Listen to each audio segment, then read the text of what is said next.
Hi everyone, and welcome to this evening's webinar. It's really great to have you joining us this evening as we talk about studying for an undergraduate degree in the USA. You are super welcome and we're really glad that you could join us. Tonight we'll be covering off some of the basics about studying in the USA. And to get started and to introduce ourselves, my name is Rowena. I'm one of the Education USA advisors here in the UK, and along with my colleague Basha, we're here to help people figure out how to study in the USA. As you can probably tell, I'm from the UK. I had the opportunity to study in the US, which totally transformed my life. And now I get the great job of helping other people figure out how to go and have an experience like that. I'm joined this evening by my colleague Basha. Basha, if you want to say hello. Hi, everyone. Thank you for joining us. My name is Basha. I'm one of the Education USA advisors here as well with Rowena. I'm actually Polish, but I had the opportunity to live in the United States and go to college there as well. And I also finished my education in the UK, but I'll touch about that a little bit later on today. Amazing. Thanks so much, Basha. Okay, next slide, please. So tonight we're going to be covering over a number of different topics. This evening's webinar will be recorded and we will be sending it out to everybody who registered, and we'll also send out a copy of the slides as well. So please do make some notes if it's helpful to you, but don't worry, you don't have to write everything down. And we've also got our Q&A box available. So if a question occurs to you as we go through this evening's webinar, please do pop it in the Q&A box and we will try and get through as many of those questions as possible at the end of the webinar. So you might be wondering, what is Education USA? Who are you? Where are you from? Basha and I are Education USA advisors, which is a State Department network that helps international students, that's anyone from outside of the US, figure out how to study in the USA. Basha and I are here in the UK to help anyone who wants to study in the US figure out how to go about that process. And tonight we'll be talking about studying for an undergraduate degree. We'll be talking about the reasons why you might want to go and do that in the US. We'll be talking about how to think about universities and how to choose universities to look at and that research process. We'll be talking about funding higher education in the USA, and also about the application process. So that's what we've got on the plan for tonight. We're based at Education USA. Our Education USA Centre is based at the Fulbright Commission here in London. And the Fulbright Commission and Education USA are paired up in order to help people explore US study, and at the graduate level also providing awards to help graduate students study in the USA as well. If your dream is to study in the USA, we are here to help you. And I'm going to pass back over to Basha now, who is going to talk about some of the reasons to study in the USA. Over to you, Basha. Thanks, Rowena. So why study in the US? Why are we here? Some of the reasons are on this slide right here. So there's a big reputation and variety of US universities. There's actually over 4,500 universities that offer undergraduate degrees in the States. That's compared to 120 here in the UK. So within that 4,500 universities, there is a huge range of different personality and style of universities that you could apply to and go to. US universities are also known for their reputation around the world and their full range of programs that they have on offer, and also producing groundbreaking research. We'd advise when you're looking at universities to focus on something called FIT, which we'll describe later on, as this will allow you to find many high quality universities that you may have never have heard of before. There's also opportunities to experience great campus life and activities. So universities in the US are known for having a very vibrant campus life, and they encourage their students to be involved in that campus life outside of the classroom. There's lots of extracurricular activities and clubs that you could take part of, ranging from music, a cappella, dance, sports, or even something like log rolling, which the University of Wisconsin has as part of their extracurricular clubs. The universities in the US have something called the liberal arts system, and they focus on teaching. And this seems to be a top attraction for UK students, as the US education has the idea of liberal arts. So they look at forming a well-rounded education and a well-rounded student.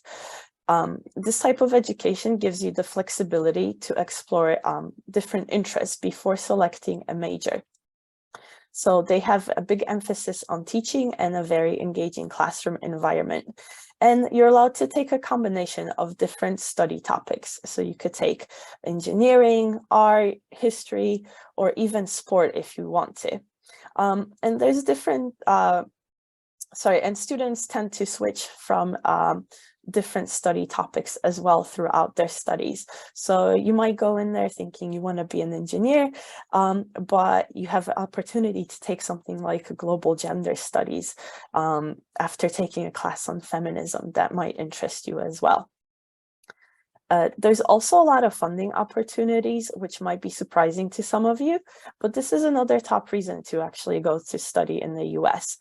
We will discuss this later on, but there are different opportunities to find a variety of scholarships in the US as compared to here in the UK, where you have the loan-based program for universities.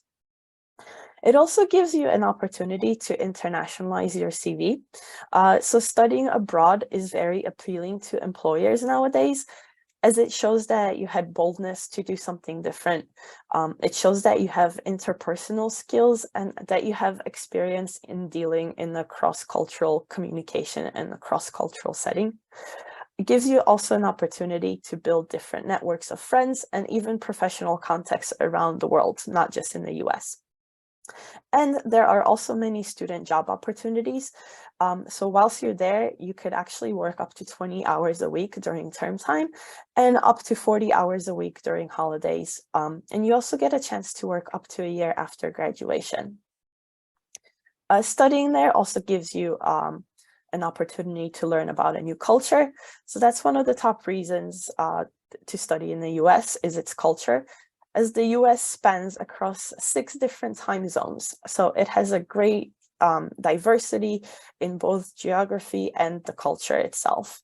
You also get long summers and long summer holidays to actually explore that geography and those different cultures. And also living on campus itself helps you to get to know your classmates from the US and learn about their culture and lifestyle as well. So some of the key differences between the US and the UK is that typically in the US, the bachelor's program is longer and it actually lasts 4 years as opposed to 3 years here in the UK. The admission process is also different. So the admission is to the university as a whole and not a particular academic department. And this reflects that liberal arts system. So what it means is that you don't have to choose a major straight away, and you have that option to explore and choose your major later on in your studies, as compared to here in the UK, where you actually have to apply to a very specific course from the start. The universities also have, there's actually less government control at the universities. So the universities have more institutional diversity and freedom to set their fees and also set their admissions process, unlike here in the UK where it's controlled by the government.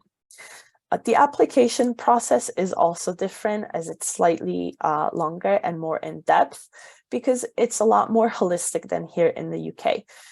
So the US universities want to know more than just your grades. They want to know about you as a person, but we'll go more in depth about this later on in the presentation. You also apply for funding alongside your application for admissions and not after you're admitted, which is another difference between the US and the UK. There are some exceptions as well. Law and medicine are studied at the postgraduate level in the US, as opposed to here in the UK, where you could study those two in the undergraduate level. There's also some terminology differences between the US and the UK. So US high school, or years 9 to 12, they correspond to the UK secondary school. So that's years 10 through 13 in England and Wales, 11 through 14 in Northern Ireland, and S3 through S6 in Scotland. The words college, university, school, or institution, they're equivalent to university in the UK. So the word college is not something that where you get a lower qualification. It's the most common term used for university in the US. You will also have various classes or courses, and those are basically equivalent to UK modules that you would take at university. And your degree program or your degree major is the same as a UK course. And it's helpful to know these terms when you're actually researching for your programs and the schools, just to keep that in mind when you're researching what they mean. So what is the timeline for applying to US universities? We actually recommend that you begin to research universities anywhere between 12 to 18 months before you plan to enroll. So that's typically at the end of year 12. You would then register for any required admission exams and aim to take those in the summer after year 12. Now, keep in mind that a lot of universities don't require admission exams, so you might not need to take those at all. You will then finalize a selection of where you will be applying to in the early autumn of year 13. So that's around 10 to 12 months before you actually plan to enroll. And we will go over strategies on how to do this later on as well. Now, about 8 to 10 months or the autumn of your year 13, you will start putting together an application and submit applications according to the deadlines. Keep in mind that different universities might have different deadlines as well for the application process. Now, in the spring of year 13, or around 4 to 7 months before you enroll, you could expect to hear back from universities that you apply to with their admission decision. And based off of where you were accepted, you would notify the universities of your decision and apply for visa. So that's about 1 to 3 months before the actual enrollment. We have various resources on our website to help you with your pre-departure and advice for travel, living arrangements, what campus life looks like in the US, and things like that. And you would typically start your studies around mid-August to early September, which is slightly earlier than here in the UK. So just when you're starting to research, keep this timeline in mind of when you need to do certain things. I'm going to hand it over to Rowena now. Lovely, thanks, Basha. So how do you go about starting to choose a university? And this is a really important part of this process and something that you want to spend lots of time on. As Basha was just saying with that timeline, there's a section of the timeline that's about actually putting the applications together. And then there's a section of the timeline that comes before that about choosing a university. And I'm going to let you in on a top problem I see sometimes that comes with applying from the UK. Often we're very keen to jump to the filling out the application form bit, and we don't spend a lot of time on the research and the choosing a university in the US. And because we don't invest the time in this choosing process, sometimes the decisions from the universities don't go our way. So my top tip is think 90% research and choosing a university, 10% actually applying in terms of your time in this process. So anything you can do on this process is great. And it's really important to spend time thinking about this this step, and also just being really flexible and open-minded.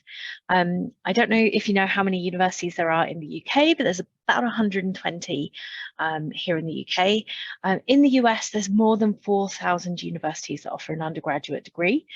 So the choice is massive, and it is going to mean it sometimes can feel a bit of a daunting process when you get started with this. So the goal here is to research, find a great fit university for you, and then start to narrow down that list. Next slide. Okay, so some things to remember as you're thinking about this, and so you can find universities that you want to apply for. So the first thing I'd say is there is no set national standard for universities in the United States, unlike here in the UK.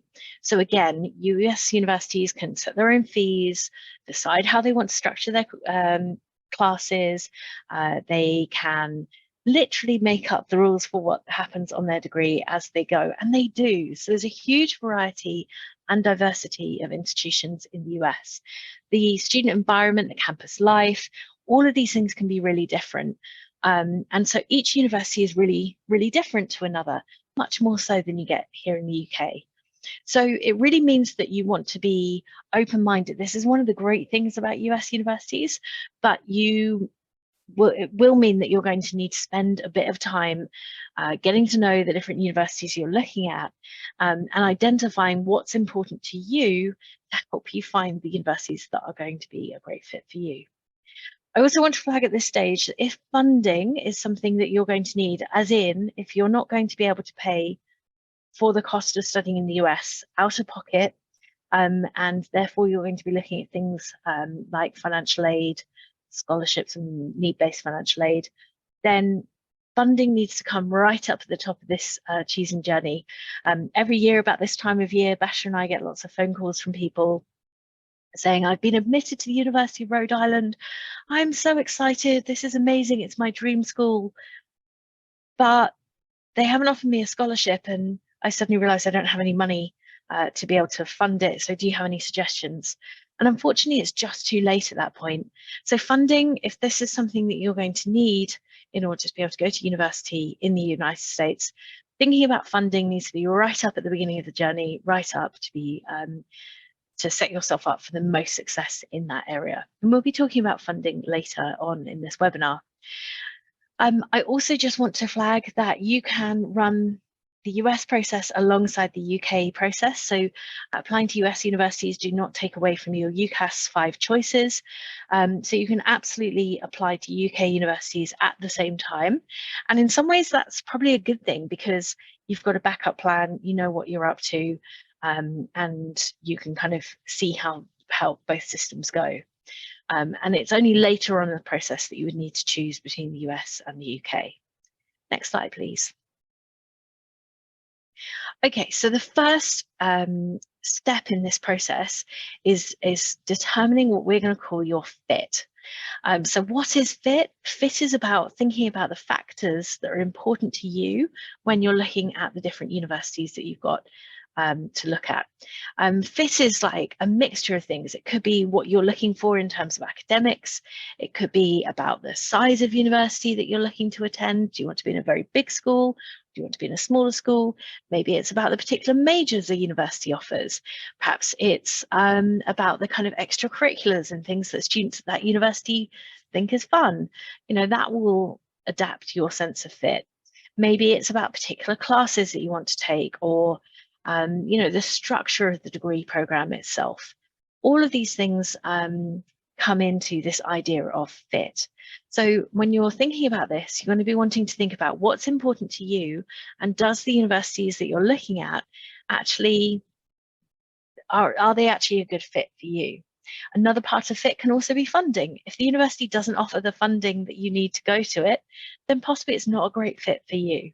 So fit is a really nebulous term, but it's all about understanding yourself and what you want from your experience and what you need from your experience, and then assessing whether the universities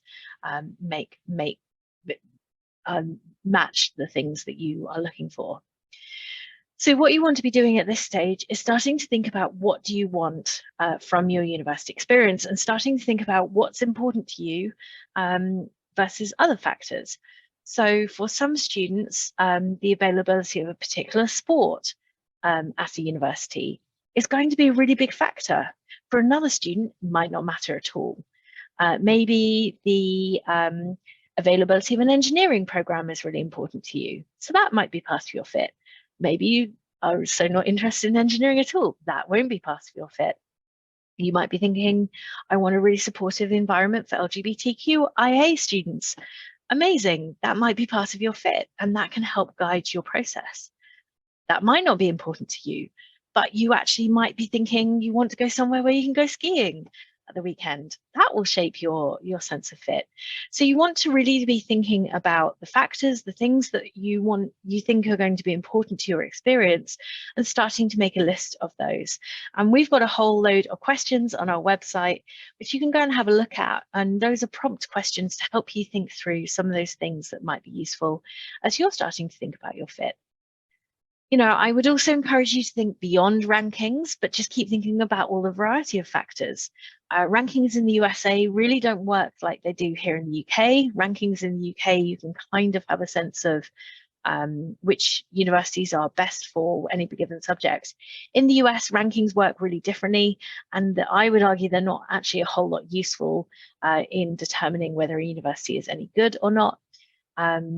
Partly down to the methodology of how those rankings are formed. So they don't necessarily rate the quality of the teaching or graduate prospects. And some of the rankings even ask the universities to just decide where they want to go on the ranking. So take rankings with a massive pinch of salt. They're really not super useful in terms of tools to think about this. Instead, think about your sense of fit, what you're looking for from a university, and then hold up each university that you're looking at to help make a decision. So you also want to be really thoughtful with this process of only making sure you're only applying to universities that you really researched and you're sure are part of your fit. Next slide, please. Okay, so you've been through this process of thinking about your fit and so on. So what are you going to do next? And I'm going to hand over to Basha, who is going to talk about this. Thanks, Rowena. So as Rowena mentioned, fit is very important, but how do you now narrow your options? So you decided what your factors are, and maybe you even rank the factors. And the next step is to actually use that information to begin researching the universities. So unlike here in the UK, you are not limited to 5 universities. In theory, you could apply to as many universities as you like in the US. However, for the time and financial reasons, we actually recommend that you apply somewhere between 6 to 10 universities. And to kind of jumpstart that process of choosing, you want to focus on narrowing that 4,500 institutions to a list of about 10 to 20 schools that actually fit some of those factors that you've came out with for your fit. And how do you go about doing that?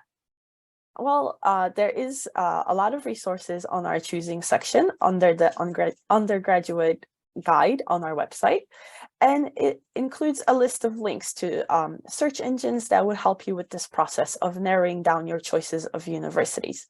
So I'm going to show an example of one and show you how the process looks like as well.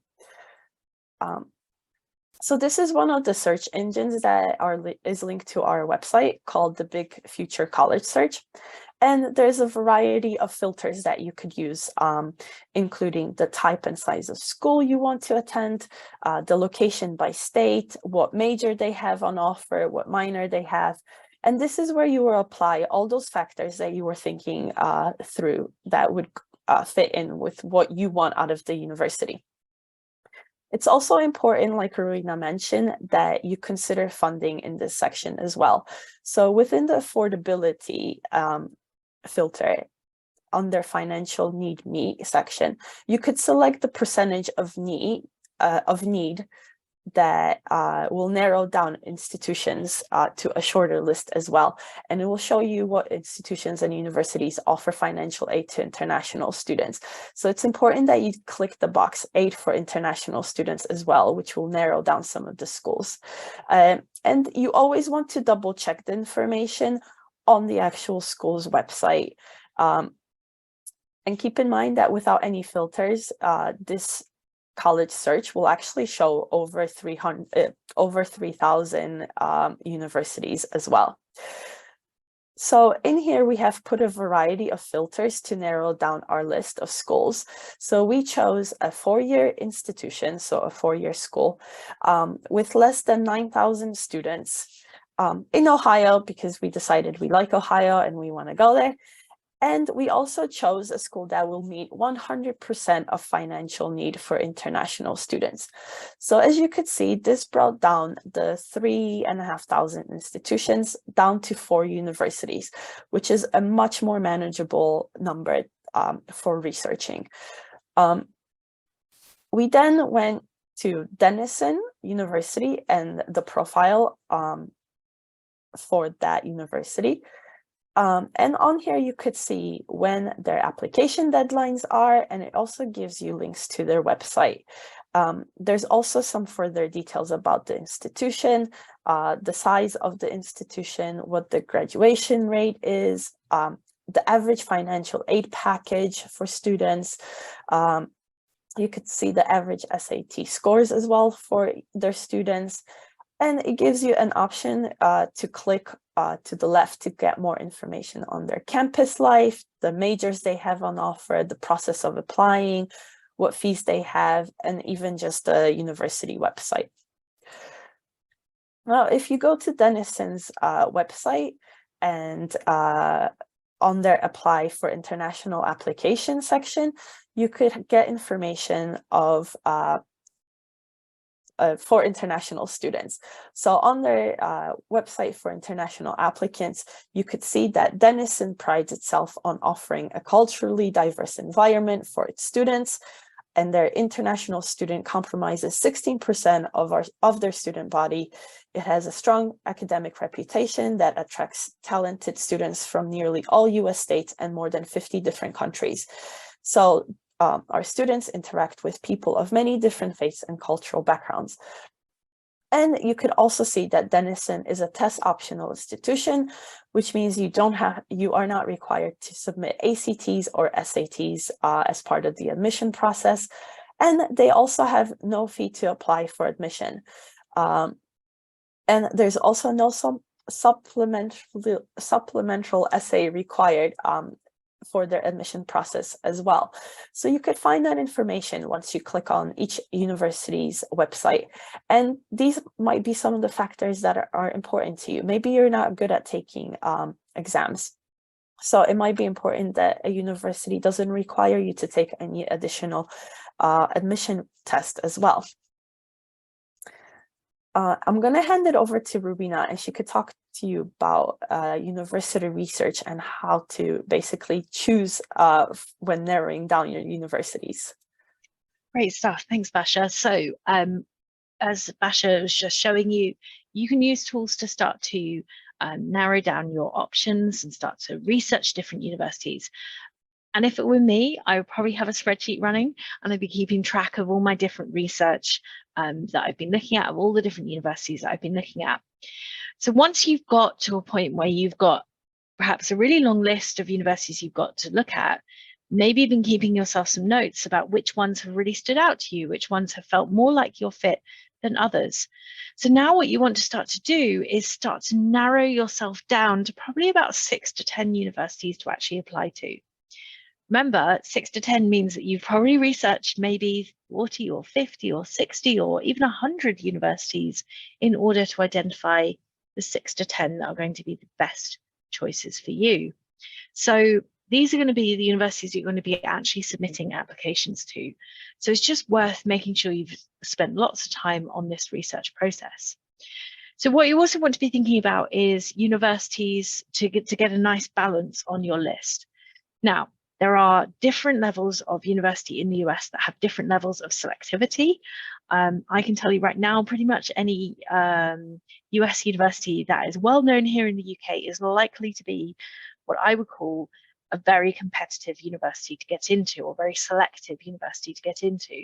And what I mean by this is these are universities that have a lower admissions rate than places like Oxford and Cambridge here in the UK.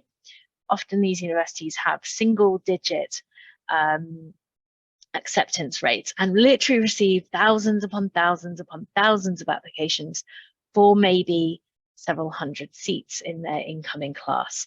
So you want to be thinking, these are great universities if you do want to apply to them, if you think your academics match up. But if you just build your list with those universities, then you may find that you have really narrowed your chance of getting in. So in which case you want to be thinking strategically here, and you want to be having a nice mix of universities are going to be a good fit for you, whether that's extracurricularly, in terms of vibe on campus, and also in terms of the academics, where you're going to be in a good academic fit, but where you are going to be coming the top of the admissions pile. So just really thinking through making sure you've got a mix, and that you're not just applying to every single uber selective university out there and then wondering why you didn't get into any of them. So having a think about that, make sure that your list isn't just full of super competitive universities, but have a broad range to help you maximize your chances. So you might be wondering how are you finding out about these universities? And this is where you really want to dig into any university that you're planning on making an application to. So on the university websites, as Basha was showing you, you can have a look on the university to see what they're up to. You can have a look at the research news. You can learn more about the university from perhaps the class catalogue that they have available, have information about the majors that you could take at that university. There'll be loads of information there to help guide your choices. You can often also find in the admissions section of the website something called the class profile. And the class profile is about the students that they admitted last year to the university. And it will be a set of stats that will tell you how many of those students perhaps are from the US and how many students came from outside the US. But it might also give you some really useful stats to be able to gauge how selective this university was. So they might have an average ACT score, for example, that students coming into that university last year got. And now you can start to see, well, the average student got this. How do I stack up against it? They might be talking about where the students come in terms of their ranking within their high school classes. They might be talking about the types of classes that students have taken at high school. So you can start to get a bit of a vibe of how selective a university is based on some of the information that they will make available. And sometimes they'll tell you how many applications they received and how many seats were in the class. And again, you can use that information to see how selective was the process to this university, and how do you match up within it. You can also find out all sorts of information on a university website about financial aid, about the sports available, extracurriculars, dorms, meal plans, all sorts of things about living and learning at that university. So the university's website is going to be super, super helpful. And often, as Basha just showed you, many universities will have pages deliberately designed for international students, which is all of us who not from the US. So that can be a really useful source of information as well, especially when you're seeing lots of jargon that might not make much sense to us here in the UK. You can also be having a look through the university's social media channels. This can be a really great place to find out more about what it might be to be a student at that particular college. All the universities have things like YouTube, TikTok, Instagram. They often have students that you can reach out to, find out more about what it's like to be a student at the university. You can get a really good sense from universities' social media pages about the kind of personality of the university and what students care about there. So again, really using the tools that you have available to you to really get under the skin of some universities. Next slide, please. Okay, so I wanted to give you a few examples of some universities that maybe you haven't heard of yet, but you might be really interested in. So Middlebury College is a small liberal arts college in the state of Vermont. So that's in the northeast of the United States. And as you can see from this picture, about this time of year, it is a pretty snowy place. It's lovely in the summertime, and in the winter you get lots of snow. It has its own ski mountain for students to go skiing on when they're not in class. And Middlebury is really well known for a real focus on things like languages. It's also an amazing place for climate science, climate change research. Lots of the US's top professors working on climate change are all at Middlebury. And Middlebury is quite a small university, so it's a real focus on undergraduate teaching. So you have top professors and undergraduates, you don't necessarily have any graduate students in the middle there. And that means that Middlebury students have lots of access to their professors, build really good relationships with them, and those professors really stand up for them when it comes to things like applying to grad school or giving them research opportunities, lots of those kind of things. So Middlebury College is one example of perhaps a university you might not have heard of. It's super selective to get into, super difficult, but just an incredible place and an example of one US school that perhaps you might have not heard of, but I would recommend having a look into. Next up is a college on the other side of the country. This is Scripps College. Scripps College often, if you go on the Insta, it's beautiful. It often wins lots of awards for like a really beautiful campus. So Scripps College is also a liberal arts college. So again, it's smaller, it's got top professors, and then it's got undergraduate students. And there aren't really any graduate students, again, to take those research opportunities or to teach classes or anything like that. It's all great professors. Scripps College is really interesting. It's a college for women only, or female identifying people only. And so it's a really cool space where women really find their voice, where there's a lot of focus on female leadership. And it is in Claremont, California, which is just outside of Los Angeles. And so as you can see from this picture, nice, hot and sunny a lot of the time. Scripps has some really great programs about things like museum studies, conservation, all sorts of things like that. And they have a really cool core curriculum, so definitely worth going and looking at how that works. And the other thing that's really interesting about Scripps is it's part of a consortium of universities. So there's actually 5 universities all sharing one campus. Each university has its own part of this college campus, but Scripps, Harvey Mudd, Claremont McKenna, Pomona, and there's one more that I'm totally blanking on right now, but they all share a campus. So there's dining halls. You'll find different students are bopping around the campus and go to the different dining halls, take classes together. They sometimes share classes, all of those kind of things. But yet within this kind of student campus, there's still this really distinctive identity of these individual universities. So that's Scripps College. Next up, we've got Vanderbilt University. So Vanderbilt's quite different. Vanderbilt is a much bigger, what we call a research university. And you can see a picture here of just some of the campus. It is a much, much bigger place. It's in the middle of the city of Nashville, Tennessee, which you might know as the kind of home of music in the United States. So you've got this really vibrant, big city feel, lots of cultural and art things happening, but then you've also got this really leafy green campus in the middle of the city. So you are kind of right close to downtown, but you've got this very cool campus in the middle of it. Vanderbilt has lots of things like research hospitals, lots of facilities, big engineering programs, things like that. So if you're looking for that much bigger university feel, then Vanderbilt might be a really good fit. Each of these universities is really different to each other, and that's kind of my point here, that each university is going to be a good fit for somebody. It might not be for you, but it just might mean that you haven't met the universities that are a good fit for you yet, but just worth kind of getting into that. Next. Okay, then last thing I just wanted to say was a little bit about this idea of the Ivy League, and I hear this a lot in the UK, and I'm going to tell you right now, every time I hear about the Ivy League, I roll my eyes, because to me it's quite an unhelpful description, because you might not know, but the Ivy League literally refers to a sports league between 8 universities in the United States, and they're all in the northeast corner of the United States because they can drive between each other to play sports against each other.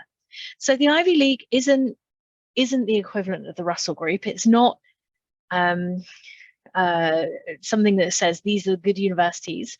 The Ivy League is simply a sports league, and it is not like the Russell Group here in the UK. There is no joining the Ivy League, there is no leaving the Ivy League, and lots of universities that people assume might be in the Ivy League are actually not. MIT, not in the Ivy League. Stanford, not in the Ivy League. UCLA, not in the Ivy League. You know, these universities just aren't part of this Ivy League because it is literally a football league between these schools. Most people can't name all 8 Ivy League universities, but unfortunately here in the UK media, we tend to use it as a very lazy way to try and talk about a group of universities in the US. So all the universities in the Ivy League are private research universities, so a very specific type. So if you limit yourself to the Ivy League, you are missing out big time. And then it's also worth just thinking about the kind of level of competition. They're extremely competitive. So where Oxford or Cambridge may have a 17% admissions rate, somewhere some of the schools in the Ivy League, you're looking at a 1 or 2% admissions rate. So, just being aware of that kind of level of competition. The other thing to say is top 1% of universities in the UK, you're talking about 1 to 2 universities, if we've got 120 universities here in the UK. Top 1% in the US, talking about 40 different universities. Most people cannot even name 40 US universities, let alone the top 40. So I guess my point here is just to say, be open-minded. Don't be scared. Just because you haven't heard of it doesn't mean it's a bad university. And in fact, there are some really amazing universities out there to learn about and to research and get into it. But don't limit yourself with what you don't yet know going into this process. Next up. Okie doke. So now we're going to be talking about funding your studies. So this is an area Bash and I get endless questions about. And so if this is something that you're interested in, please know that you are in good company. And we're very used to talking about this subject. So we're going to talk about, in this section, about costs that you can anticipate, different sources of funding that you might be able to find, and some of our strategies and hints and tips for going about seeking funding. And as I said earlier, it's really important that you're thinking about funding from the get-go. So if this is something that you need to make your US study dream happen, it needs to be right up at the front of your process. About this time of year, like I say, we get lots of phone calls from people who haven't thought about the funding, get into a school that they really want to go to, and then realize that there is no money to help support their studies. Please don't let that be you. Make sure that you're putting the money right up at the front. And I'm also just going to add that funding university study, funding college study, is a struggle for absolutely everybody, including American students. So this is what might seem a very overwhelming process. If you're feeling like that, don't worry. That's everybody's experience of this, including American students as well. Right. Next slide, please. Okay, so what kind of costs can you expect? So there are several different things to think about if you're applying to US universities. So the first thing you might want to think about are things that happen even before you even actually go and start studying in the US. So you want to be thinking about these from the get-go, perhaps putting money aside, saving up for these before you even leave the UK. So these are application expenses. So this might be if you need to sit the admissions exams or want to sit the admissions exams, they cost money to sit. We're going to talk about them more in a bit. But if that's something that you want to do or need to do, then that is going to be a cost that you're going to want to plan for before you've ever left the UK. Likewise, you might need to think about admissions fees. So it's common in US universities with their applications that there is a cost to apply to a university. That might limit the number of universities you're actually going to apply to. We suggest 6 to 10, just to keep it all manageable. That's also a cost thing, depending on the price of each university's application. And then you also want to be thinking ahead. If you were admitted to a US university, you will find, unless you're an American passport holder or green card holder, that you are likely to need a student visa, and that is also a cost to expect. So again, putting money aside, planning for these expenses in advance is really helpful in this process. Okay, next up, you will also want to be thinking about tuition and fees and the costs of going to a US university. So, thing to note is the cost of going to a US university can vary significantly because each university can set their own fees. So there are some universities that cost less to go to than going to a UK university, and some universities that cost an awful lot more than going to a UK university. Lots of people ask me, how much does it cost? And the answer is, it depends entirely on the university that you're looking at. But just know that you can always find the information on a university's website. And so something to think about here, we've put tuition and fees and we've put cost of living and other expenses. What you'll see on a university's website is they don't talk about tuition like we do here in the UK. So we talk about tuition fees and we say £9,250. And let's go and have a look at the US, and we're going to look at the cost of attendance. We go, oh, that's really different. Perhaps that's lots more. Oh my goodness, it's compared to £9,250 here in the UK. Something to be aware of is US universities roll the cost of both the tuition costs, cost of teaching you, and they also then look at how much it costs to live at their university, and then will often roll all of that together to make up something called the cost of attendance. So they'll take tuition, they'll take perhaps on the cost of attendance, you might also see the cost of health insurance, you might see an estimated travel budget, you might see books and expenses, you might see a cost of a room in the dorms and a meal plan, all of those things, and they roll all of those numbers up and they say this is the cost to attend per year. So a US degree is 4 years long, so that will be that times 4 for each year, if that makes sense. So if you are comparing to UK universities, make sure that you are also including living costs in the UK university costs to expect when you're comparing it to US universities. Also be aware, and we're going to talk about this more a little bit, that the cost of attendance can look like a really big, scary number, but a lot of people, depending on the university, it may be that lots of people don't actually pay the cost of attendance.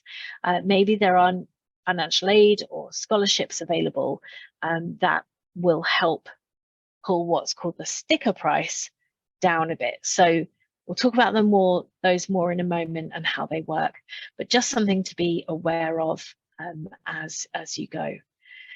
So the cost of living can also massively vary depending on where you decide to study. So again, don't be surprised if you are looking at universities in the middle of Manhattan, the cost of living is going to be more than if you're looking at universities perhaps in a state with a lower cost of living, like Michigan. It's exactly the same as if you were thinking about going to university in central London versus going to university in, say, Leicester or Lancaster. Costs are just different. So you can actually adjust that those costs of attendance by managing those costs of living pieces. So we can talk about that more again in a moment. Next slide. So here is where the good news comes, is that there is a variety of funding available. So if you need funding to go and study in the USA, the great news is there are lots of funding out there. It is possible to have an affordable US higher education, and many British students are able to go and study in the US without taking out student loans. However, what I would say is it's about being open-minded. It's about putting that time into finding the funding opportunities and following the money rather than perhaps just focusing in on universities that don't offer funding or financial aid. So really putting in the time and effort to find those opportunities, but this can really pay off for many British students. Next slide.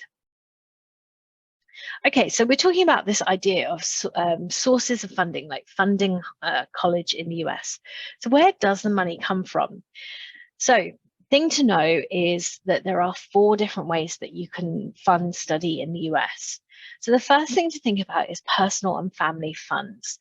So philosophically in the US, universities, colleges see funding a little bit different to how we think about it. To go to a UK university, there is a real sense of education being a real privilege, and this responsibility of a family doing whatever they can in order to get their young person educated. So you've probably heard of the idea of a college fund or something like that.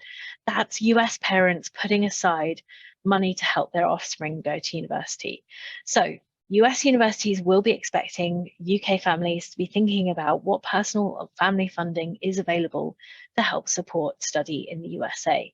And that will be different for different families. Depending on your own family's circumstances, you may have a lot or not a lot available in this category, but it's worth just being aware that it is a very philosophically US idea that families will do what they can to support their young person going to university.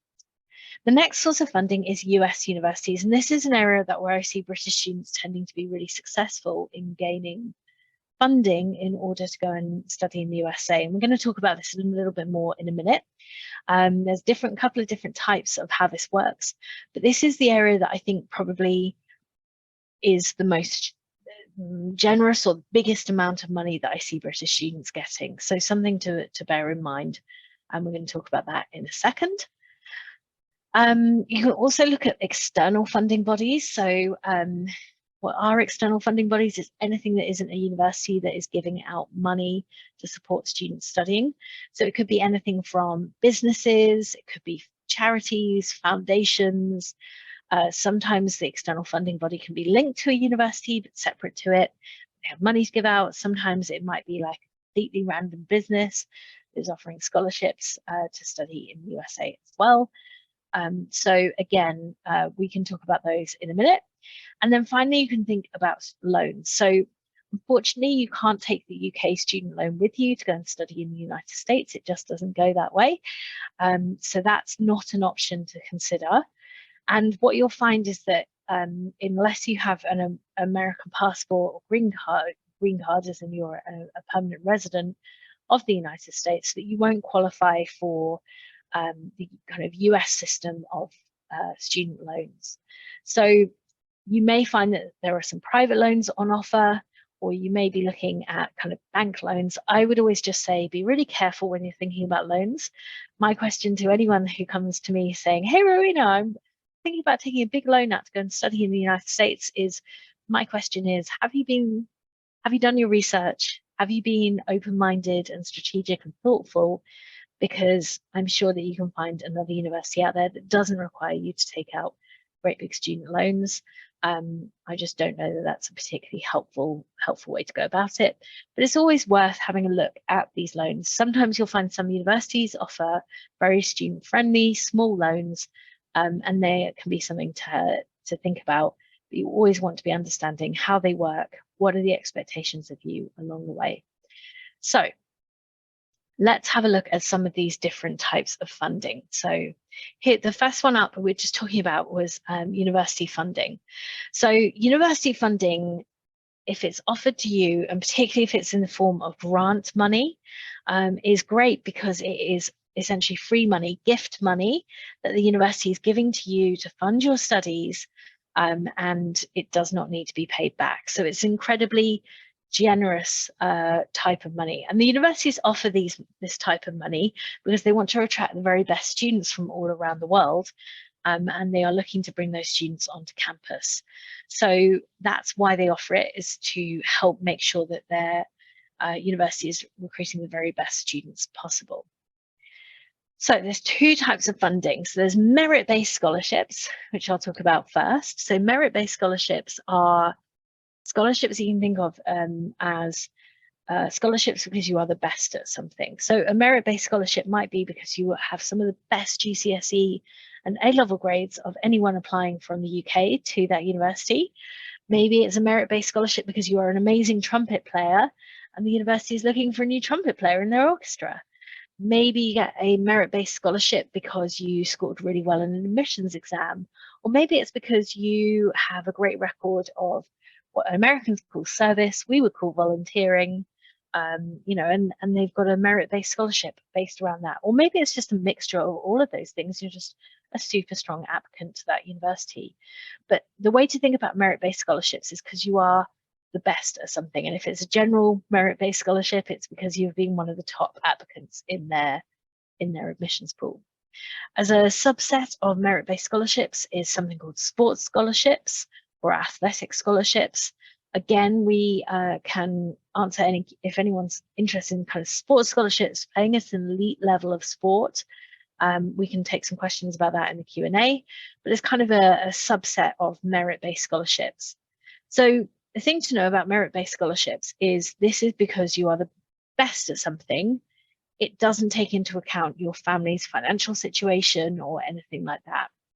On the other hand, the other form of money is something called need-based financial aid. And need-based aid does indeed take into account your family's financial situation. So need-based aid, think of it as money that you would need in order to be able to attend.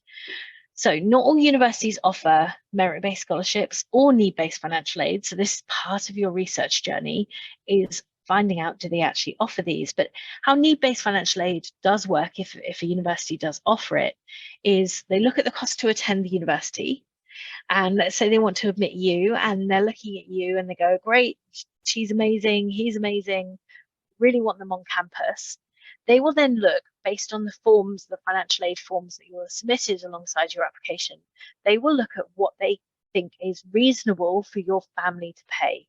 So they'll look at your household income, what money is available, what assets are available to that family, and they will come up with a number that they think is appropriate for that family to contribute towards the cost of studying at that university if they want to admit you. Now, if there is a gap between the cost to attend and the amount that the family can contribute, then, and the university wants to admit that student and they offer this kind of money, then they will make up that difference with need-based financial aid, grant money that doesn't need to be paid back.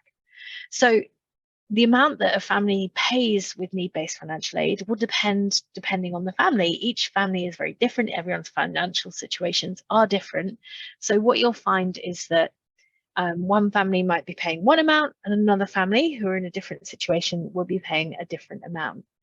Some families I've worked with, especially very low income families, perhaps when nobody is in work here in the UK, have ended up contributing nothing, that perhaps the university is making up the entire cost of studying in the USA just because the family don't have anything to be able to contribute.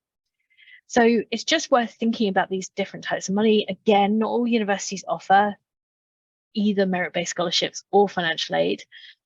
Some universities might offer a merit-based scholarship, but it might only be $5,000 or $10,000. So you know, you still got to think about the rest of that cost of attendance.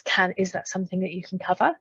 And need-based financial aid is a lot less common. It is offered to international students, but not always. And again, it may cover the full cost of attendance, or it maybe is up to the cost of tuition or something like that.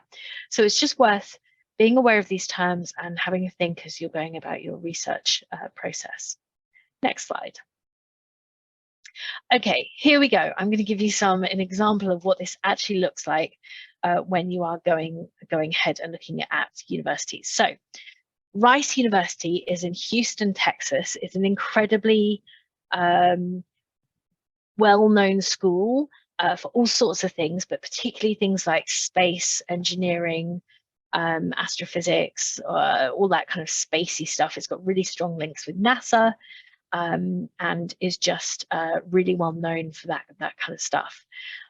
Rice University is a private university, and so here we are on their website in the Office of Financial Aid. We've navigated in, and this is a screenshot of their 2022-2023, so this year, cost of attendance. And you can see that they've broken it down here.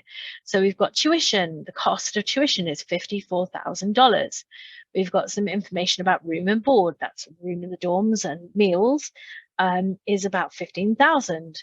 You can see they put in an estimation for books, $1,350 per year. Personal expenses. Now, personal expenses is your, clothes, toiletries, going out, fun money, anything like that. Personal expenses, coffees on campus, they've estimated $2,800. So in total, they estimate that the cost to attend Rice per year is $74,000 and some change, which is huge by anyone's standards, and that's per year. But what's interesting is they've said that the average freshman is first year, freshman aid package is $53,000, which means that the average freshman's family is maybe picking up about $20,000. The average responsibility for families receiving aid is about $18,000. So I'm just being aware that this, when we say sticker price, this is what we mean. There is a price that they've put on their website, but again, thinking about financial aid and the availability of that can start to make a real difference. Next slide. Okay, so we're now still on Rice's website. We're scooting around and we found a page about merit-based scholarships. So it says merit-based scholarships recipients generally distinguish themselves scholastically in terms of academics and personally, even within our highly competitive pool of admitted students. So Rice is a university that is incredibly difficult to get into, but what they're indicating is the students who are the very best in their admissions pool may qualify for a merit scholarship. And what they're saying is past recipients have included, and then they've given us a list which shows people who are entrepreneurs, scholar athletes, math and science competition winners, political and community service leaders. You can see the kinds of people that they're looking for when they're thinking about their merit-based scholarships. And then it's a really helpful paragraph at the bottom. All admitted freshman applicants are automatically considered for merit-based scholarships. And so no separate application is required. That's great. It's just told you that anyone who applies to Rice is considered for these type of scholarships. And the Office of Admission notifies scholarship winners at the time of admission to the university. So if you are admitted and given a place at Rice, you will also find out if you have been selected for a scholarship. Amazing stuff. And that's everybody. It's not just American students who are being considered for this. If you're a student from the UK who is being considered at Rice, then you're also being considered for one of these merit-based scholarships. Next slide, please. Okay, we are still at Rice and we have been surfing around the website a bit more. And in this Office of Financial Aid, we've actually come across a special page just for international students. This is amazing because we know it's information specifically aimed at us. And you can see here, it says, at Rice University, we believe cost should not be a barrier to attending one of the finest universities in the country. We admit students from all socioeconomic backgrounds and fund many students who might not otherwise be able to afford a Rice education. International students, hello, that's us, who receive need-based aid will have 100% of their demonstrated need met with institutional grant aid, but are not eligible for the Rice investment. What does this sentence mean? It means that international students will be considered for need-based financial aid. And if they receive need-based financial aid, then the university is making a commitment to meet 100% of the demonstrated need of that student. What does that mean? It means that if you could pay nothing, your family had nothing and you could pay nothing, then they will meet 100% of the cost. If, however, your family can contribute, let's say 20% of the cost of attendance, then they will make up 80% in that cost. With institutional grant aid, that means essentially free money that you do not need to pay back. That's amazing and incredible. And this is why being open-minded as you're in your research process, this is the kind of thing that you want to be looking for. And it may be at universities you haven't yet heard of. But you might do a bit of digging into Rice and realize just how cool a university it is. And then you can see they talk about the application process. So Rice University offers need-based financial aid to a limited number of international students. So we're going to assume that that means it's still competitive. It's not offered to everyone entering into the full semester. Rice University uses the CSS profile for international students applying for aid. Great, we just found out a bit more information about this. The CSS profile is a very common financial aid form for international students and is the form that you would put in all the information about you and your family, you and your family's financial situation, and you'll submit that form at the same time as submitting your application form to the university. And they've got a link there to apply with the CSS profile. So hopefully in this couple of demonstrations of some screenshots from just one university's website, what we've seen is information about the cost of attendance. We've also had a look at what merit-based scholarships are available, and we've also discovered that they offer need-based financial aid and significant amounts of it. So this is a really interesting example of the kind of language that you might be looking for if you're looking for information about funding on US universities' websites. And hopefully it's as easy and as clear to understand as a website like this. That's what you're looking for. Okie dokes. On to the next slide. I'm going to hand back over to Basha. So on top of the funding that you could receive from universities. There's also external funding bodies, which may include a wide range of professional, charitable, or government organizations that, as Rowena mentioned before, that are completely external to the university.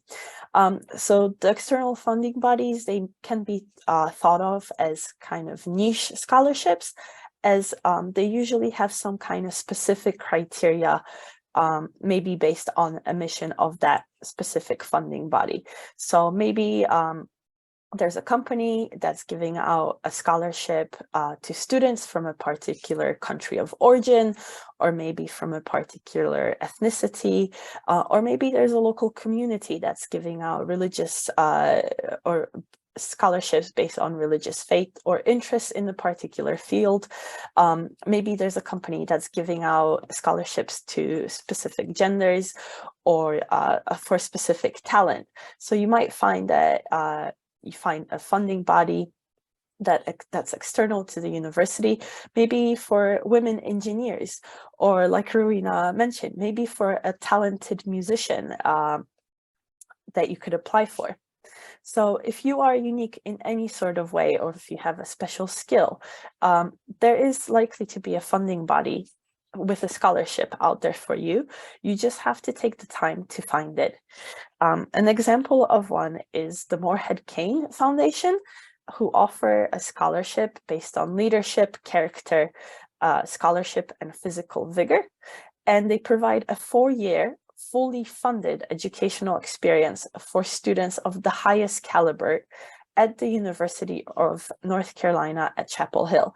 So if you're a student that is interested in going to University of North Carolina at Chapel Hill because it fits into what you want out of the university and those factors that you want, you might be interested in applying to a Morehead Cain scholarship.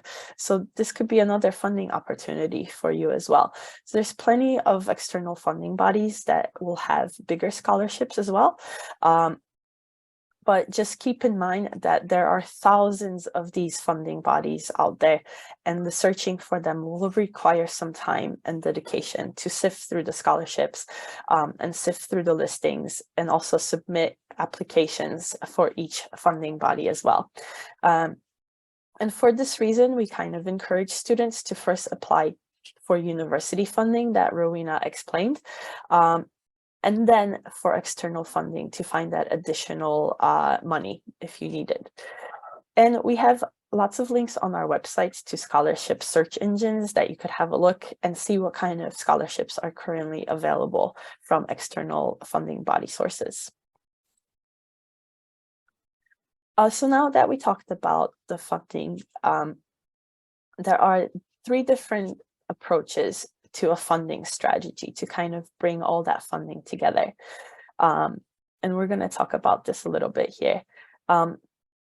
Another option is to explore universities in places with lower cost of living. So as Rowena mentioned, it's the same as here in the UK. If you live in London, it will be more expensive than living in Lancaster. Just like in the US, if you live in New York, in Manhattan, or California, it's going to be more expensive than living in states like Ohio or Georgia or Michigan. So as you've seen, American universities list on their website the full estimated cost of attendance. So that includes the tuition, the fees, the cost of living, the personal expenses. And you could scope out places with lower cost of living. So when you're doing that research, if that funding is important to you, and that cost is important to you, make sure you look out for universities with that lower sticker price. Maybe living in Michigan is something that you might not have thought about, but actually, once you start researching universities, you find that the cost of living there is actually quite affordable, and it might be something that you might want to explore. You might also want to look at programs with lower tuitions. So as we mentioned before, universities can make up their own tuition fees. You might find that state schools have a lower tuition fee than private schools in the US. Again, maybe schools in New York have a higher tuition fees than schools in Ohio or schools in Michigan. So that's something to keep in mind as well when you're doing that research. And also it's looking at all those different funding opportunities that we've discussed. So the university funding, external funding bodies, what merit-based scholarships are offered. It's very important to keep track of that. Maybe add that onto your spreadsheet when you're doing your research. Another opportunity to save a little bit of money is going to community college. So community colleges are increasingly popular in the US as an alternative pathway that could actually help save a lot of money. So generally, community colleges award what's called associate's degrees. This isn't a degree that's offered here in the UK, but it's a degree that often has a professional or vocational focus in the US. They are 2-year degrees, and they allow students to follow a 2+2 transfer pathway program.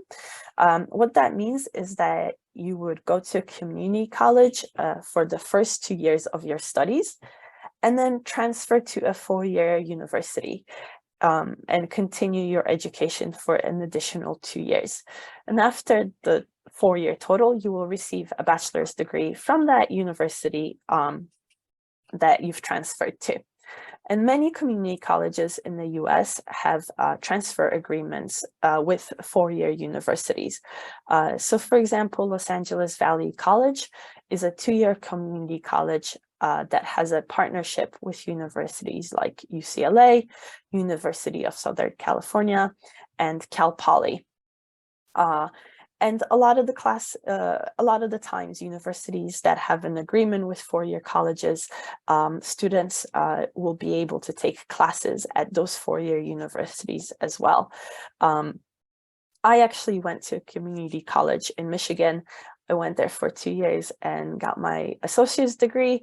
And the reason for it was that I couldn't actually afford to go to a 4-year university. And I also received a basketball scholarship at a community college as well. So for me, the decision was really easy. My first 2 years of university were completely paid for through my basketball scholarship, but it also meant that I was able to stay at home, work, and actually save money to continue my education. And just keep in mind that community colleges or the campus life on community colleges is just as big as at a 4-year university. So you still have opportunities to join different clubs, play sports, watch sports, and you still have that same experience during the first 2 years. Community colleges are much less expensive than 4-year universities, so you could save thousands of dollars by paying the significantly lower tuition rate in the community colleges for the first 2 of the 4 years whilst you're studying. They also have smaller class sizes, which could be really valuable for the introductory classes that you will take in the first few years. And you also get more contact with professors as well. They also involve less rigorous application processes and less rigorous requirements than a 4-year university. And students with BTech or OCR or like similar qualifications can apply to community colleges as well. And just keep in mind that many community colleges don't require any admission exam scores for admission. If you want more information about community colleges, you could go on our website. We have a link to a community colleges webinar similar to this one, but it's just on community colleges as well. And I'm going to hand over to Rina for some funding tips. Thanks, Basha. So here's our top tips for thinking about funding. So number 1, start early. If this is something that you're going to need, make sure that you're putting it up at the top of your research journey and make sure that you are spending that time to locate the funding that you're looking for. Please don't leave it till the last minute. That never ends well, but it is just allowing you to really research universities and find universities that will offer you funding. And you will find also that And sometimes universities, the funding is allocated at the beginning of the year. So if you're coming in kind of right at the end of the year and hoping to scoot through and you're still looking for funding, then that is a lot trickier as well. So the earlier you start on this research journey and the earlier you apply in the cycle, I would recommend if you are looking for funding. So making sure you're starting early, doing that research, really getting a grip on what you're going to need. You also want to be thinking about being flexible in choosing universities. Sometimes people say to me, Rowena, I want a scholarship. How can I be at the top of the admissions pool? And the answer is change the universities you're applying to. If you are going to be scraping in at the bottom of an admissions pool for a university like Rice, then maybe have a think, are there other universities that you could be looking at? Somewhere where you're going to be at the top of the admissions pool and maybe attracting a scholarship. So have a think about where you're applying. Don't let yourself get hung up on places you've heard of, because likely you've maybe heard of maybe half a dozen, maybe a dozen of universities in the US, and there are 4,500 to be thinking about. It's being flexible, thinking and being open-minded. And how are you going to be a standout applicant? I've put this picture of this goldfish bowl. I really like this picture because in some ways I'd say that goldfish bowl full of lots of goldfish is a little bit like applying to a university like, I don't know, Columbia or something. Columbia is fairly well known. It gets a lot of British students who are applying to it. And if you are applying, and I'm not saying don't do it, but you are one of many other British students, so perhaps you don't stand out so much. You are just one of the many goldfish in that bowl. Now, if you manage to jump into a different bowl where there is nobody else in that bowl, perhaps you are the only British student applying, then you might stand out a whole lot more. So a university like Washington University in St. Louis is a top university in the US. It's a kind of similar academic level to Columbia, but I can tell you right now that there are very few British students applying there. And the great thing is if you're applying there, then maybe you're standing out a bit more just by the fact that you are a UK student applying to Washington University. So it's not to say just because you're a UK student, you'll definitely get in, because again, it's a super competitive university to get into. But if you're looking to like increase your chances, being open-minded, being flexible, thinking about how you can stand out as an applicant can be really important. Okay, so we're going to move on to completing an application. And I think Basha is coming back to share this next bit with us. Yes, so now that we've narrowed down our choices and we found options for funding, how do we apply? So what are US universities looking for in the application?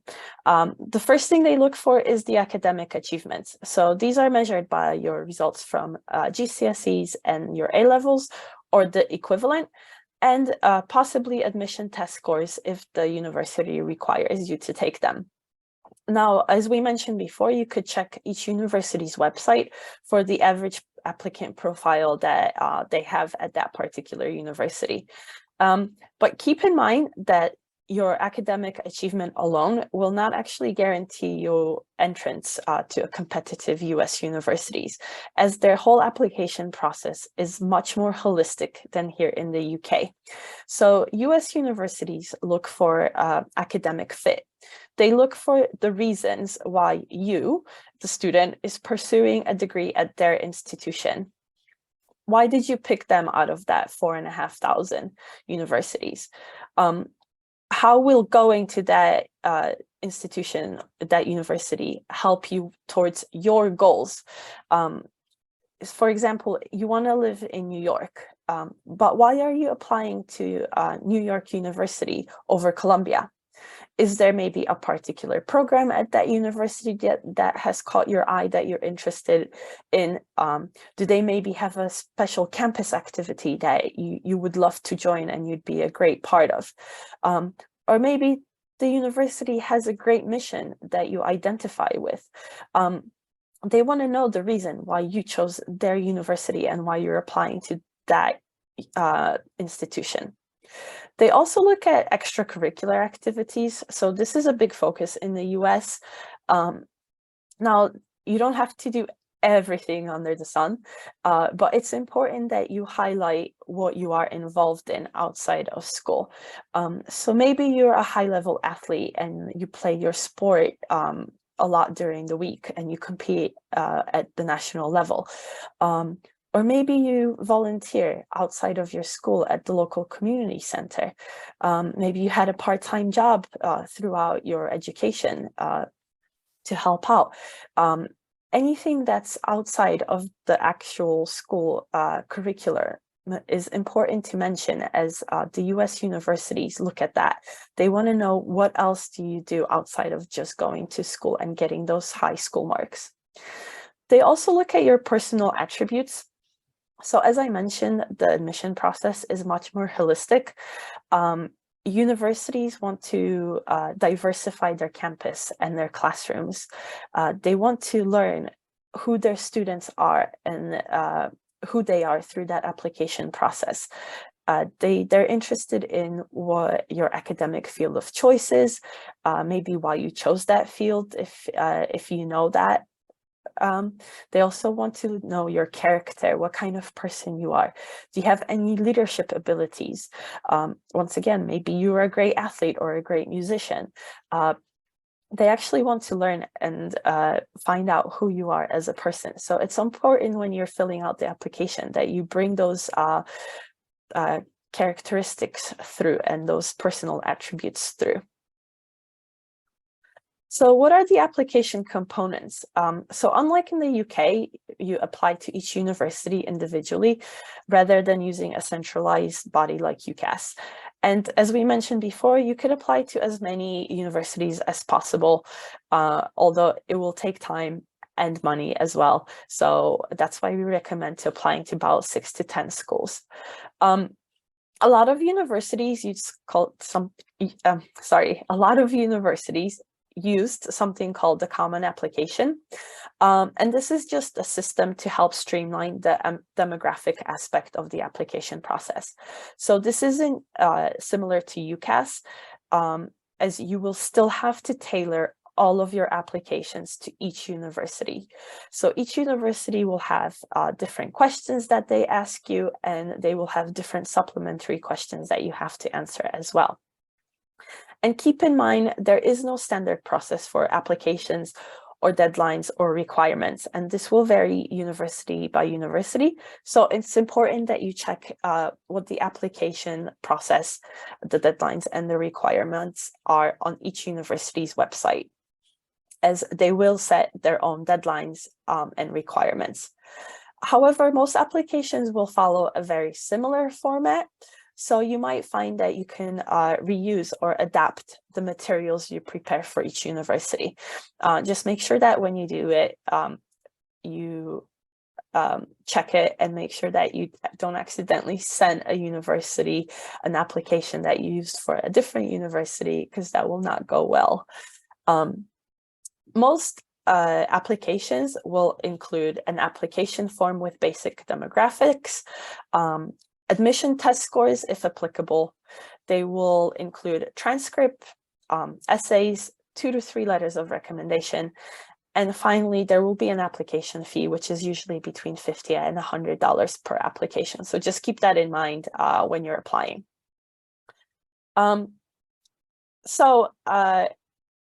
What are those things that you need to have for your application? So the admission tests, they actually are used because there's no national curriculum at secondary school level in the US.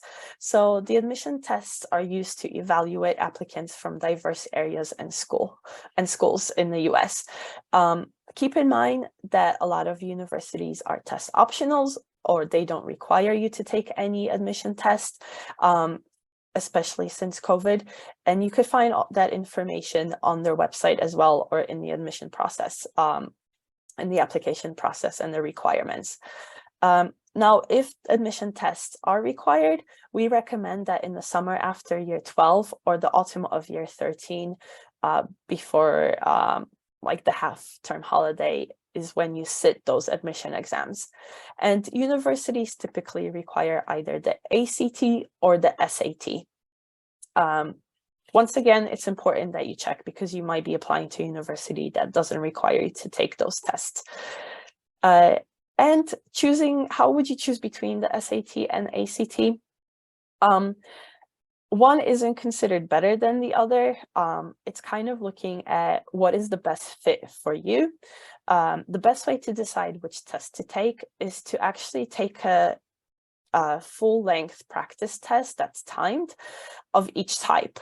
There are many free ones online, so you could find free SAT and ACT tests that you could take online.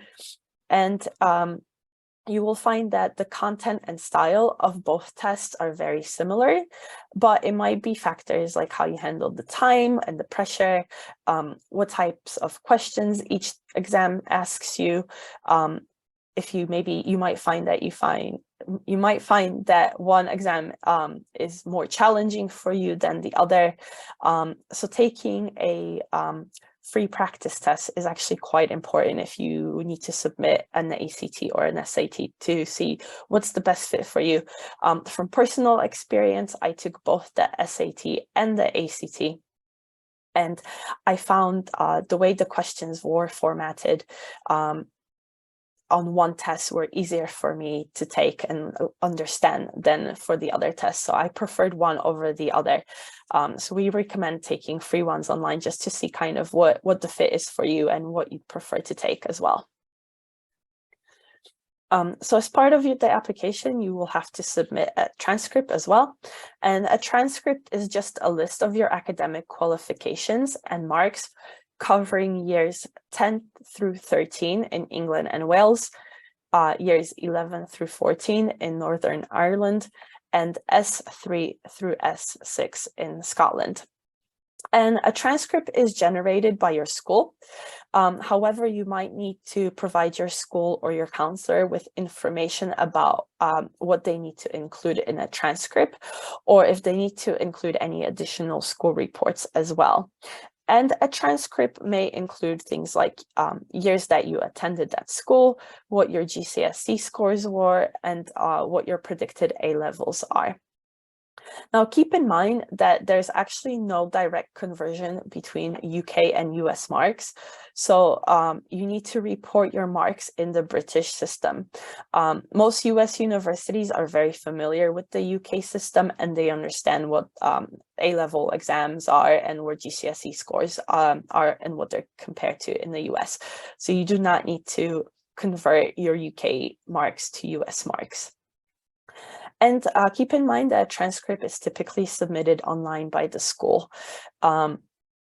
If a school has never done a transcript, there are templates available on our website that you could access or the school can access as well. And your school might have to submit a school report, which basically contains information about the school itself, just for the context for US universities to understand where your school is and what it looks like as well.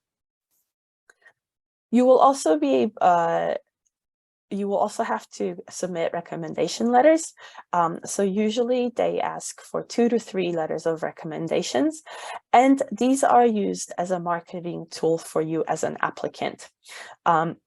So it's important that you find referees that could talk about you and particular areas that could speak about you. And you might want to direct the referees on what to write about you as well. So maybe you might want to tell them to write about your ability to succeed at a certain university, maybe about your past academic performances, how well you do in class or on your assignments, if there are any school awards that you won, or maybe you have great writing and critical thinking skills, or maybe you have a great subject knowledge on a specific subject, or you've done lots of work experience whilst going to college. So the reference or the referee should positively contribute to your application as well. Maybe it's important that they write about your ability to contribute to the university itself, or the campus life, or the diversity of the campus. Or maybe you have great leadership abilities and character, or you showed great involvement in your school or outside in the community. So it's important that you ask someone who knows you well, both in and out of the classroom. And also the university may provide some loose guidelines for selecting a referee. So for example, they might ask for one letter from a counselor or at least one letter from a teacher. And it's generally your responsibility to choose and liaise with your referees and kind of give them some guidance as to what to write in the reference letter as well. So you might want to consider meeting with your referee to discuss this letter so that they could write the best letter they can about you. And you may wish to schedule a meeting to discuss your reasons for doing an undergraduate degree in the US and your interest in a particular university selected, or your future goals and your academic achievements. Or maybe there's some extracurricular involvement that your teachers or your counselors might not know about. So it's important that your referee is aware of everything that you do outside of the school as well. And also make sure that the referee is aware of any deadlines and paperwork to complete. So it's your responsibility to inform them of the deadlines and paperwork required. And encourage referees to avoid being restrained and too modest. So American referees tend to write in a very enthusiastic tone, and they use very positive and descriptive language to describe their students. They describe the applicants both in and out of the classroom as well, and they talk about their personality. So that's something to keep in mind, because your reference letter will be compared to your American counterparts. So you want the referee to write to the same level as Americans do. And encourage your referees to refrain from using restrained or modest language.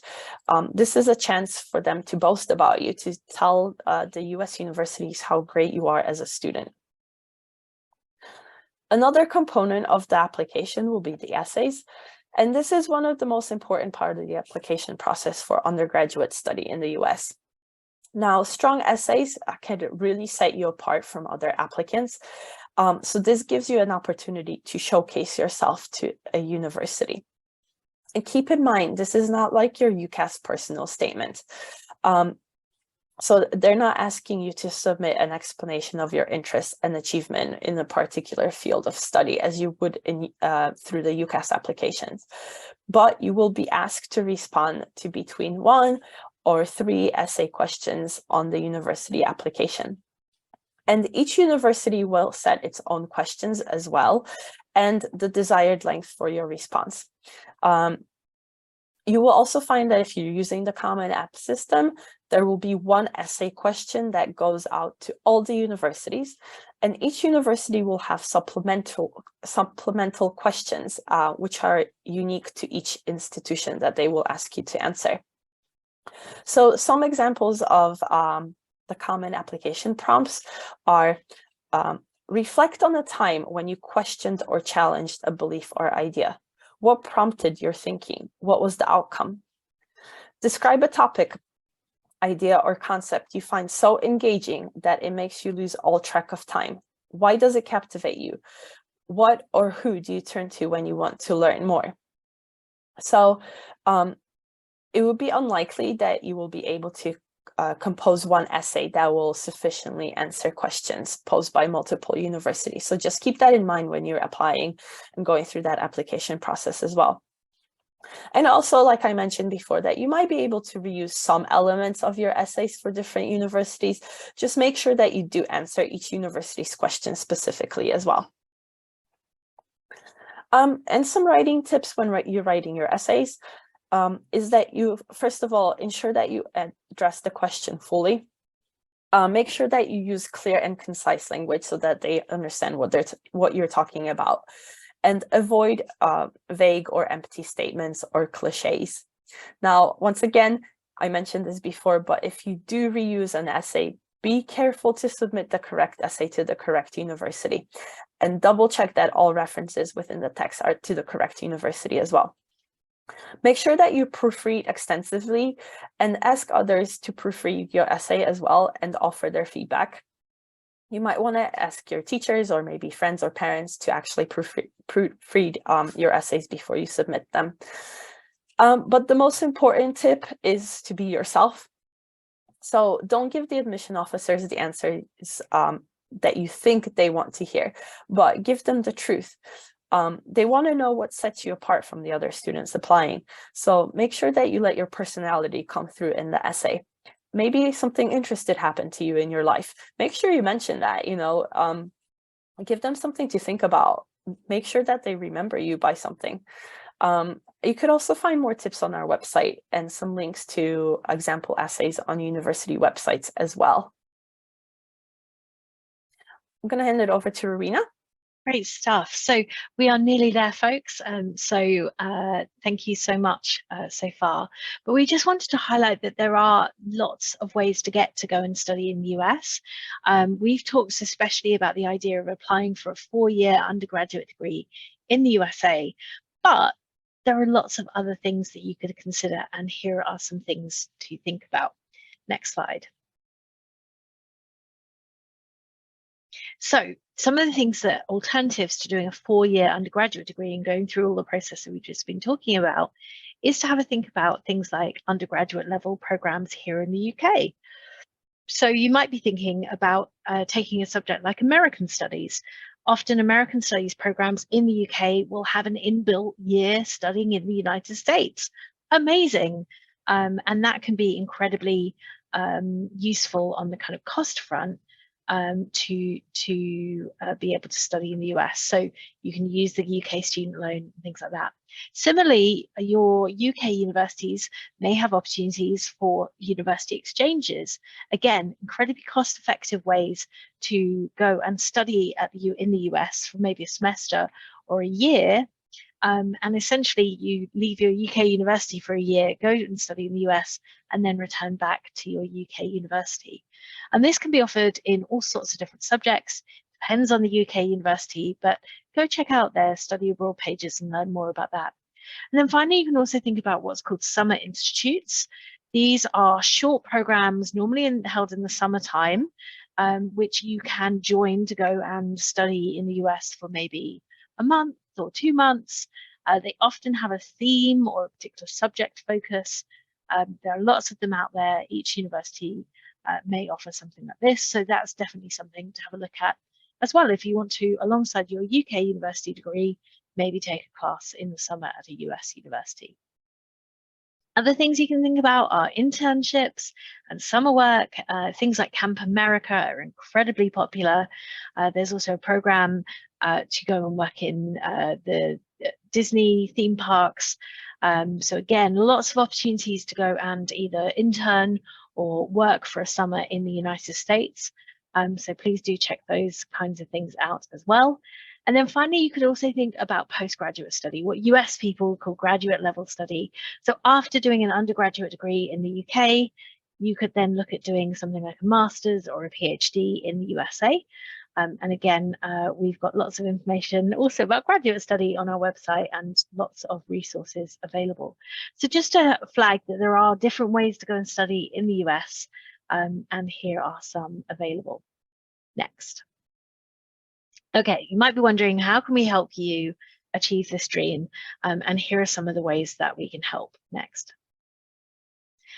Okay, first of all, I just want to flag something called the Sutton Trust US program. If you are currently in year 11 in England and Wales, or year 12 or lower in Northern Ireland, or in S4 or lower in Scotland, then you might be looking at the Sutton Trust US program. We hold it each year. It's for high achieving year 12 in England and Wales students from low income families. We run this program to help explore US universities, and then those students, if they want to, as they go into their final year of school, we will help them apply to US universities to get the funding and the places they need to go. And it is free for students who are accepted onto the program. Unfortunately, the program for this year is now closed. We've selected the students for this year, but if you are younger than year 12, then please do have a look at it for the following years. We open applications for that each year in November. Next.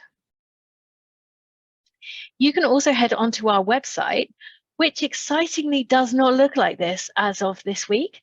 We have a brand new website, and we have a whole section called Education USA Advice, all about going and studying in the US. Please do go take a look.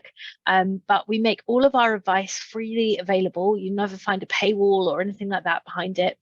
We want to make sure there's great quality information out there. And so we spend a lot of time putting out resources so that you can find the answers that you need, the templates that you need, or whatever. And that's all held up on our website for free. So please do go and check that out next. You can also book in a one-to-one video appointment with Basha or with me. These are available on our website, and you can book in for those. They're 15 minutes long and give you a chance to perhaps talk through a particular question that you have or something like that. So do check those out. Next. We hold all sorts of events about studying in the US, both online like this one, and also in person. So keep an eye on our website on the events page for that. Next up. I also just want to flag USA College Day is back. It's in person in September 2023. At the end of September, we will hold USA College Day. College Day is Europe's largest US university fair. It has been going very nearly 50 years, and we are super excited to bring over lots and lots of US universities who come over.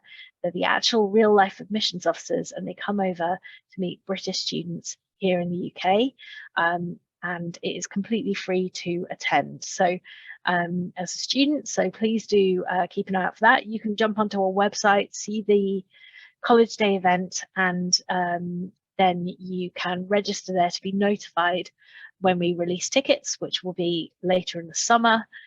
So join our mailing list for that, and we will notify you as soon as tickets go on become available. So do check that out. Okay, we are going to finish up there. We just wanted to say thank you so much for joining us this evening. We really appreciate it. We've answered lots of your questions. I've been answering them in the background, so typing up answers. So if you've asked a question, do head over to the question and answer box, because you'll find the answers over there.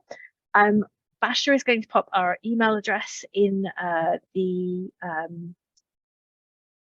into the chat box and send it to everybody, so you've got our email address, and we will be sending out a recording and the slides for this webinar probably next week at this point, out to everybody. And with that, we just wanted to say thank you so much for joining us. We really appreciate you, and we hope you have a lovely evening. Thank you so much, everyone. Bye.